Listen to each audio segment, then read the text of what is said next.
Hi, we continue in 2 Samuel 19 today with a third of the sequence of people who come to greet the king or call on the king at the Jordan in the liminal moment where he's leaving Mahanaim behind and about to return to Jerusalem to reclaim the kingship there. And in the sequence we've seen, all three of them form a similar pattern, whereas we saw in the first one, Shemei came to David and required him to make a decision. And in that case, he went against Abishai, who asked the principal question, doesn't he deserve to die? And David said, no one shall be put to death in Israel this day. But as we saw, later on his deathbed, he reversed that and told told Solomon not to let his gray hair go down to Sheol in peace. In other words, he lied to him at the time, or he changed his mind. Either way, he told him he shall not die now, but he did die later. Then with Mephibosheth, the grandson of Saul and importantly son of Jonathan, he made what seems, as we looked at last time, the arbitrary decision to listen to Mephibosheth against Ziba, who had told a different story when David was trying to escape from Absalom when he was leaving Jerusalem. And there he gave Ziba all the property that belonged to Mephibosheth, and now arbitrarily he says he's dividing it in half. And so we looked at in those last couple, what it seems to be showing us is not a David who's wise or engaging in enemy love, as some scholars have noted, completely out of narrative and cultural context, but that he's being shown listening to whatever the last voice was that came to him, starting in the beginning of this chapter with Joab, when he was grieving for the death of Absalom, and Joab told him to wake up and get going, or the troops will think that they wasted their time and they'll leave you. And that was certainly valuable advice from a religion of empire perspective. If David really wanted to be king again, Joab had the right advice. But what we see him doing here is just listening to whatever the last person says and doing that, or at least doing something consistent with the supposed truth of what the last person has told him. Now we get to Barzillai, who's a friend, as we've seen previously, and we'll look at it in more detail. But it's a different kind of scene here. The pattern is the same. Barzillai comes, the king invites him to say something, as he did inviting Mephibosheth to answer why he didn't go with him. Barzillai gives a response. It's in a chiastic shape, as we saw last time. Notice how parallel the pattern is of these two. In the previous one, the king spoke to him, and then Mephibosheth answered, and the king spoke again, and here the king speaks to him. Barzillai answers, and the king will speak again, although not until the next scene, as we'll see. The parallel here is between the passing over and the invitation for Barzillai to pass over, and Barzillai's counter-invitation to have David's slave Chinnam, who we know nothing about, pass over. So we see those three, but also important is the outcome. And as we saw in the last one, as I was just noting, Shemai will get killed. Mephibosheth, there is no further outcome. But we'll look at this more later. But just to bring it up for right now, in the aftermath in 1 Kings 2:7, David says to Solomon on his deathbed, deal loyalty, or with the Hebrew chesed, which is translated loyally here, but it's a deeper meaning than that. It's the primary attribute of Yahweh in relation to the people. So it is loyalty, but it's also a kind of deep love and care. So he's saying to do that with the sons of Barzillai the Gilead, and let them be among those who eat at your table, for with such loyalty they met me when I fled from your brother Absalom. In other words, what we see in his giving a positive response to Solomon about what he should do with Barzillai and a negative about Shemai is he's playing Yahweh. He's playing God. He's deciding who lives and who dies. Nothing in the original call to have a king in 1 Samuel 8 suggested that the king, the human king, would have Yahweh's power of life and death. The point of having a king was to be a national security force to protect them against the Philistines or whatever other militarized enemies there might be. But now will see the outcome, not in our immediate scene, but in the aftermath. And that's why it's so important always to read these stories in their narrative context. So the first thing we hear in verse 31 is Barzillai the Gileadite, and we'd heard that he was a Gileadite before. As you can see on the right side in the blue passage here from 17:27 to 29, Barzillai the Gileadite from Rogelim, reminding us of exactly that now. But what's important about that, and that's why I have this chart, is to see something about Gileadites. So the blue ones here are about Barzillai the Gileadite and his descendants, as we see down here. But the green ones are about Gilead in general. So let's just look briefly at that so we can get some sense of what this relationship is. And we'll look at the map also. So the origin story, according to Deuteronomy, although I want to note that Deuteronomy is almost certainly a text from the time of Josiah, so later than the text we're actually reading in 2 Samuel. So it goes back to give a story that half of Gilead belongs to the half tribe of Manasseh and the other half to the Reubenites and Gadites. This map doesn't show the tribal designations other than Ephraim and Judah here, but we see Gilead up here on the other side of the Jordan. And then we can see Rogelim, and I can zoom in on that a little bit. Rogelim, where Barzillai's from, and Lo Debar, and Rabbah and Ammon, with the other people that we see here in 2 Samuel 17, these other people that came with him, Shobi from Rabbah and Machir from Lo Debar. So 3 of those from this Transjordanian area. And so we also see in Numbers, which is almost certainly also a later text, perhaps later than Deuteronomy, the descendants of Manasseh provided here in terms of genealogy, not in terms of a distribution of Yahweh to land, or in the voice of Moses there, but in the sense of a genealogy. So in that sense, Machir is the father of Gilead, and Gilead the clan of the Gileadites. So it becomes a personal name thing, like the ancestors of the tribes. Then we see a couple of particular Gileadites in Judges. One, Jerah the Gileadite, who judged Israel 22 years. We hear nothing else about him. And Jephthah the Gileadite, who is said pejoratively to be the son of a prostitute, but also positively a mighty warrior. And Gilead was the father of Jephthah. So he's not just a member of an ethnic group, but the literal son. So we see in these stories presented in the Torah, but certainly retrojected back from a later time, a sort of genealogical relationship between the Gileadites and the Israelites. And it's suggesting that they're family. And we'll see that later in the monarchy story. We see the most famous Gileadite, Elijah the Tishbite. He's usually known as a Tishbite, but from Tishbe in Gilead. And as you can see from this picture here, Gilead is a hilly, mountainous country known for its goats. We hear about the goats in Song of Songs, as you can see from this quote here. But it also meant a good place for Elijah to hide from kings like Ahab and his wife Jezebel, who were pursuing him because of his prophecy they didn't like. That has little to do with our immediate story, but just to give some sense of the context there. Then we see another late Gileadite here, Pekah, son of Remaliah, who's not a Gileadite, but he has 50 Gileadites with him, and attacked King Azariah of Judah in Samaria, which is the former Israel. So King Azariah is seeking to attack Israel, and there's a battle there. Then in the list of returned exiles, a rare moment where the book of Ezra in 261 and Nehemiah in 763 have virtually the identical verse in the list of returned exiles, which in Ezra and Nehemiah play the part of saying who's in and who's out as they sort out a purified, in their own terms, sense of renewed polity of the people of Yahweh, which is to say excluding foreigners and people who were connected with foreign women. And so we see here the descendants, Barzillai, who had married one of the daughters of Barzillai the Gileadite and was called by their name. Now, this cannot be literally that, because 400 years have gone by since the time of David and Solomon in our immediate scene, and the time of Ezra in the 6th and probably maybe even 5th century BCE, 500 or perhaps even 600 years later. So this is also retrojecting back that a sequence of these priestly exiles go back to Barzillai. So he's got a good name there, even though the Gileadites seem to have a mixed sense of name, but also being a part of Israel on the other side of the Jordan in that sense. So with that in mind, we have our scene here, as I was noting, set up with a nice tight chiasm. It begins with Barzillai coming down from Rogelim and ending with him returning to his own place, and the king saying to Barzillai to pass over with me, and as I was noting, Barzillai offering a counter offer for someone to pass over with him, and Barzillai's description of his own situation there. So with that, let's just jump right in.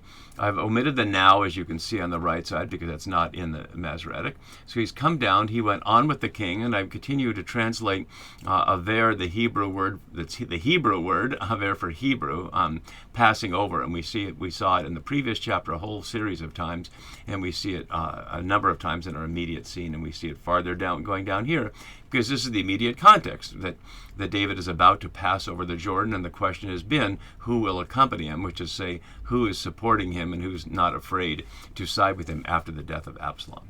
So Barzillai comes here to escort him over the Jordan, or literally to be sent across over the Jordan with him. And then we're told this about him. He's a very aged man, a zaken me'od. A zaken is the word for a beard or a white beard, a generic word for an elderly man. But he's me'od is very, and he's described specifically as 80 years old, which is extremely old for that time period, certainly. The fact that he's still mobile at this point and moving around, covering this ground all the way from up here in Rogelim, all the way down to Gilead, down to by the Jericho and Gilgal here, is a long way to go. We don't know how he got there. He's a wealthy and powerful man, so presumably he has a donkey or a horse and an entourage, but we don't hear about that. We just hear about him as if he's coming by himself. And then the narrator reminds us, in case we had forgotten, to get us to pay attention to the narrative context, what we saw back here. And although it's said that he provided them generically with food, we saw that he was part of this trio who came bringing all these things to provide for David and his people. And so he's described here in the North Sea as a wealthy man, but it's literally a very powerful or a great man. Gadol doesn't have to do with wealth specifically, but power. So perhaps he's a leader of the region, a powerful man of the region. We don't know anything about the politics of the area. And reminding that when he stayed at Mahanaim the first time after the rebellion of Absalom, now he's back there for the ritual return. So the king says to him, "Come over with me, and I will provide for you in Jerusalem at my side." Notice the word coming out of David's mouth here matches the narrator's recollection here of what that he provided. It's only one other time we'll see in 2 Samuel in the next chapter. The term for "at my side," amadi, here is as in 10:2. We can go back to that there, where we saw that also with the question of dealing loyalty, which is what we don't see in our scene, but we see in the scene in 1 Kings that I was just pointing out. And the similar thing here that David is, the recollection reminds us of this scene where a similar situation where David promises to deal with Hesed with someone, just as his father did. So highlighting in the recall what we'll see in the anticipation in 1 Kings about the generations of people from Barzillai, and how David, like many other kings, continues to maintain those loyalties across generations. But Barzillai objects. He refuses to go, and he says, in this way, "How many years have I still to live that I should go up to the king in Jerusalem?" And verse 35 in the English, 36 in the Hebrew, is very poetic in the Hebrew, and the New RSV, as so often, it seems tone deaf to that. So I want to go over the version on the right side where we can hear a little more of the poetic way that Barzillai is reflecting on being an old man. Whereas he says here in the North Sea, "Can I discern what is pleasant and what is not?" The original says, much more interestingly, I think, "What days, years have I still to live that I should go up with the king to Jerusalem?" That's the previous thing. Then he says, "Today I am the son of 80 years. Can I know between good and evil?" Notice what the New RSV has done. It's reduced a key phrase about knowing between good and evil to discerning what is pleasant and what is not. Something generic and really meaningless there from something that's key. In other words, it's a moral issue. He is feeling like his ability to make moral decisions is fading. Perhaps it's a sense of saying he's going senile and his mind isn't as clear, rather than what seems here just a sense of aesthetics, that he could decide what is good or not. But then it follows, "Can your servant taste what he eats or what he drinks?" That one's at least right. "Can I still listen to the voice of singing men or singing women?" in ORSV. I've left that similar here. "Can I still listen to the voice of singing men and singing women?" And notice that lovely detail. He could have just simply said, "Can I still distinguish sound?" But what he's noting here is, I can't tell men singing from women singing, I can't tell what I'm eating, and I can't make moral choices. In the context of that, why then should your servant be an added burden to my lord the king? And that's a fair argument. His point being, I would not have any pleasure there. I can't be an advisor for you. He wasn't an advisor for them anyway. And I might as well just die in my hometown with my own people. And so he continues, "Your servant," speaking of himself, of course, "will go on a little way over the Jordan with the king." And the New RSV has, "Why should the king recompense me with such a reward?" But the words are very similar in the noun and verb form, so I have it on the right side. "Why should the king recompense me with such a recompense?" But note the ambiguity of it again. What David had promised is, "I'll provide for you in Jerusalem at my side." But that's what he did for Mephibosheth in the first place. And we've looked at the ambiguity of that, of whether that's a reward or keeping him captive. But Barzillai's not a Saulide. David's not afraid of Barzillai, and it certainly seems sincere that the offer to have Barzillai at his side would be to be something like hospice, or just to enjoy him in his old age and provide a comfortable death for him. But having offered the rhetorical question, "Why should the king recompense me with such a recompense?" he offers an alternative. And note how it's parallel to Ahithophel back in 1723, which we can look at there, where he saddled his donkey and saw his counsel was not followed. He committed suicide. But here, he's simply looking to return to his town because his counsel isn't being rejected. So, like Ahithophel, he wants to go home, but not to die, not to die by suicide, but to die in peace. So let your servant return to me, I die in my own town, near the graves of my father and my mother. And then randomly, it seems, at least from our perspective, here is your servant Shimham. Shimei, and we know nothing about him, named 3 times in these couple of verses as if they know each other, but we know nothing about them. It's the kind of detail that leads me to believe that the story is written contemporaneously, because as many scholars want to argue, if this whole David story is written long after the fact, perhaps in the 8th century, perhaps as late as exile, why establish a random detail like this in the story that plainly no reader could understand? My guess is that although we can't understand it, perhaps somebody at the time understood that name and they didn't have to make a reference to it because they knew the audience would know. But that's, of course, just a guess. We can't know that. But there doesn't seem to be any other reason to have this named person repeated 3 times here. So here he is. We know nothing about him. Let him go over with my lord the king. And notice how he's using the deferential language, speaking of himself in the third person, just like Mephibosheth did, even though he's both an elder to David and a patron to David. You'd think that David might speak to him in deferential language, but he's being very polite to his ally, David. Why he's such an ally, we can only guess that geographically that David had offered to protect him from enemies out to the north and to the east, as many scholars have suggested is the case, although there's nothing about that in the story.